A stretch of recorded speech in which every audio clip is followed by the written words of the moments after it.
welcome everybody to another round of World of Tanks subscriber replays. My name as always is Maxwell, and today's first video is from the user Meola. That's Meola, and he's driving the IS-8 on a standard battle on the Siegfried Line, the IS-8 being the tier 9 heavy tank for the Russians. And again, the eagle-eyed out of you may have noticed that XVM says that they only have a 39% chance to win, so this one will be a little bit of an uphill struggle, although XVM's more just a guide rather than a hard and fast rule. Not off to a very good start there from Meola, getting kind of stuck on the tank traps there. Luckily able to get himself untangled from those concrete posts there. So a little bit of an inauspicious start. But anyway, not wanting to head all the way up the zero line there, going to be cutting back across into the centre here. Try and go with some of his allies to cover off some of these other positions. Now, it may look like there's a lot of people in this area here, but it seems like they've kind of neglected this little alleyway here. And that's where Meola is going to take up position. Going to try and cover off anybody who tries to get around past the red building here. The civic building or the church. Gets a good hit through the front armour of that IS-3 there. IS-3 just coming steaming around the corner, and because of its angled front plate presenting flat armour, luckily Meola just about able to bounce that shot. Gets another good one through the side of the IS-3, and that's pretty much the end of his game there. He's not dead, but he's got so little hit points there that just somebody breathing on him is going to be the end of him. T-28 comes and takes his place, although he is very nicely hulled down behind the corpse of that IS-3 there, not really able to get a shot on him. Luckily for them though, the T-28 also not able to get a shot on them. Tiger 2 playing a little bit of a dangerous game in the square of fail there in the middle, just taking a shot through the side of his turret there, taking a good chunk of damage. Again, still not able to get anything on that T-28, but again, the trade-off for the T-28 is that he can't get anything past the corpse of the IS-3 either. And there was a VK hiding just to the right here, so I'm just going to see if we can uncover him. Just trying to be mindful of that T-28, so don't want to try and go around the corner and present full side armour to him. Indian Panzer there, just about getting away back into cover in time without taking any damage. KV-4 makes a move, so Meola going to follow in behind him. And they're both going to double team this VK.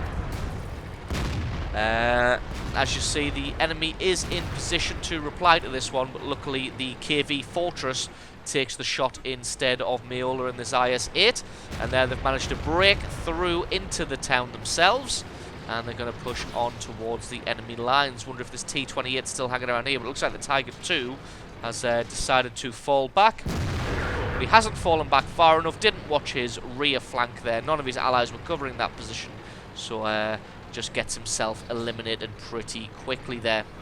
His T-28 still hiding around the corner here, not really sure what he thinks he's going to achieve from this position. Meola just successfully side-scraping that shot, all of the damage being absorbed by his tracks, gets a good hit through the T-28 there, sets him on fire for a massive amount of damage there, and then the KV-5 comes around the corner with the 100 damage kill secure on that one. Looks like the KV-5's actually running away from this E-75. Both of them unload into his face and both of them bounce. Such is the way of the E-75. But as you can see, Meola may only have one kill, but he's done 3,000 damage so far. So he's off to a fantastic start in this game, which is still only a few minutes in. Allied team winning at 6 kills to 5 at the moment. Going to be doing the smart thing of trying to flank all the way around behind the enemy. Again, not coming in too close though, just standing off at this medium position here. As while the enemy team is engaged with his allies, he can sit here and shoot them from a slight distance. But again, if that was getting shot by the 5100 there, if he had decided to go all the way around the corner and assault all of them there, then he would have taken considerably more damage from that 5100. Probably wouldn't have been eliminated, but would have taken probably an extra 2 hits there from that 5100. So just playing slightly cautiously, proving to be a benefit here for Meola, not deciding to go guns blazing around the corner there. He's able to pick out the rear armour of this Jagdtiger. It's a good bit of damage on him. Looks like he's still tracked, so he may even be able to reload this cannon and have another shot, which indeed he does, and puts another 400 and some damage through his side armour before the Jagdtiger can get off into safety. He's going to have to play it carefully here, because while most of his allies are away on that left-hand flank, he's kind of alone in the centre here. He's got some guys to his left, to his right, sorry, that are covering off this position, covering off the square there, but again, he's off in the houses here by himself without too much support. And if you may have just noticed on the mini-map there is a Jagdtiger sneaking up behind him. Gonna see if he can reload in time. Yes, he can. Gets a fantastic snapshot on that Jagdtiger there, and then manages to get forward into cover. Not wanting to go too far forward, as this E75 is still here. Unfortunately for the E75, he's focusing on the wrong people, looking forward towards that KV-13 and the Tiger 2, and just takes a big hit in the side, and then Meola able to just drop back and nicely finish off that Jagdtiger. So we're going to see if he can get one more shot on the side of this E75 for the kill. Indeed he can, and that's kill number 4. And 7,400 damage. This AMX 5100 is still alive, but with only 2 of them left, himself and the T-34, this game is pretty much a foregone conclusion now. Although almost all of the allies have been wiped out from that left-hand side. I'm just going to give chase to this 5100. Got to be mindful of that T-34, because he does still have a decent cannon on him. This 5100 trying his best to get out of here.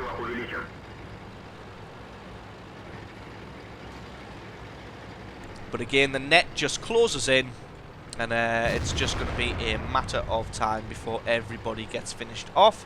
Going to see if Meola can get into position to try and get the last shot on this T-34 and pick up his 5th kill, because he definitely deserves it. Just see if he can flank around the right way. The rest of his allies closing in as well. It'll just be a matter of time. He's probably going to take one hit from the T-34, which he does, but he manages to get him down as well, and that is kill number 5. So absolutely awesome game there from Meola in the IS-8, picking up a total of 7,800 damage and 5 kills, showing his skills in the IS-8. So absolutely awesome replay from you. Thank you very much for sending that one in. Stick around, because as always, the score screens are coming right up.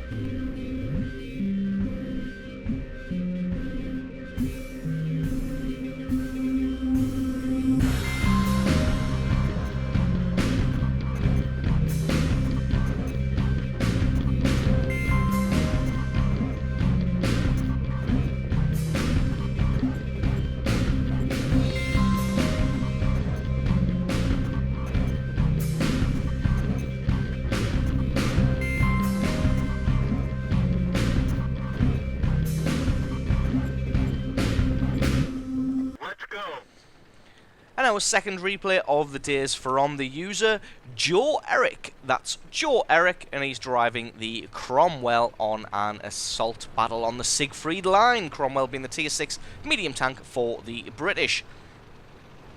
Absolutely love this tank. It's got great speed, great agility.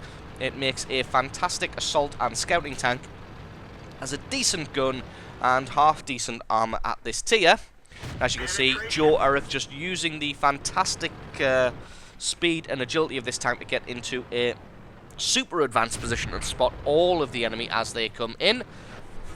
Kind of doing the suicide scouting thing without the suicide part, although he's being flanked by a Panzer IV. Luckily, the Panzer IV is having to crest the ridge to be able to get to him, which means he's opened himself up to taking tons of damage from the side from the rest of Joe's allies.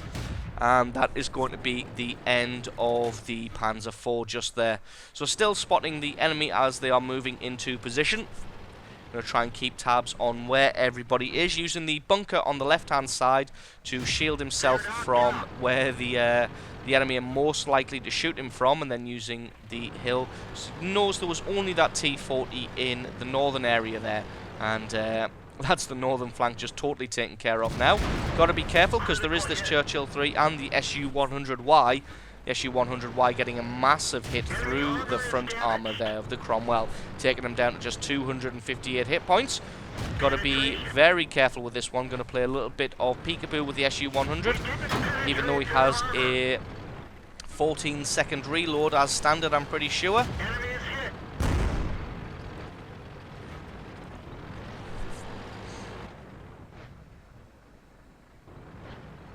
So it takes another hit from somebody there.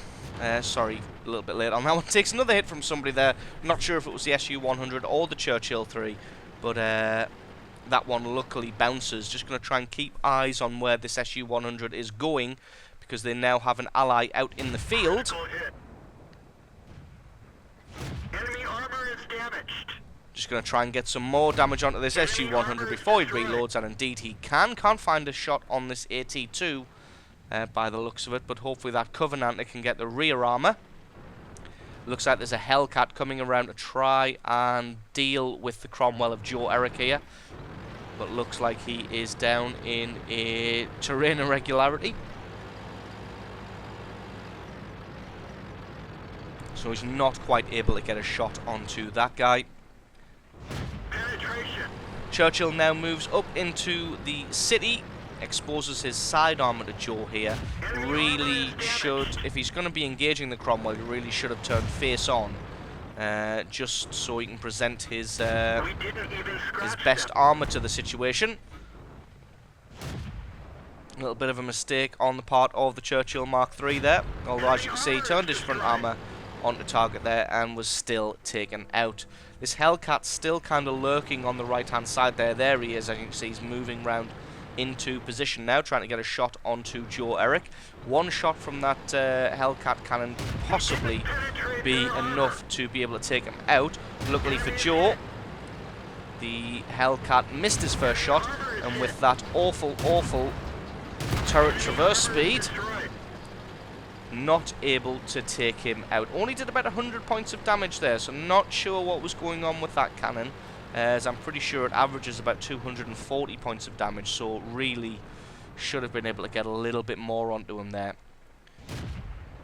But in the end, the Hellcat not winning out in that duel. The speed of the Cromwell is more than enough to be able to circle around the Hellcat as he tries to slowly turn that turret onto target. Not quite able to do it. So it looks like the Allies are winding this game down now. They are winning at 12 kills to 9. The enemy's only really been able to make very small inroads into the town, and in an assault battle, that's definitely not a good sign this far into the game. Going to be hunting down this AT-2 now, switch to premium ammo just to make sure we can penetrate this thing, because at tier 5 and tier 6 this thing really is just a mini mouse. As you see there, using gold rounds, still not able to penetrate, and there we go, finally able to get some shots through the commander's hatch, and the AT-2 is just resigned to his fate now. He knows there's nothing he can do with tanks in front of him and a tank behind him there. And that is going to be all she wrote for the AT-2. And that just leaves one lone solitary Hellcat off in the wilderness somewhere. Apparently he was last spotted up in K3 there. Not really sure what he thinks he's going to achieve in an assault battle camping in K3. Maybe he wasn't quite sure what kind of battle this was. But as you can see, Joe Eric only got 32 hit points left. So he's not really wanting to risk taking any hits here. He's going to wait for his allies to come up and join him. He's going to speed this one up a little bit as he plays peekaboo around these buildings.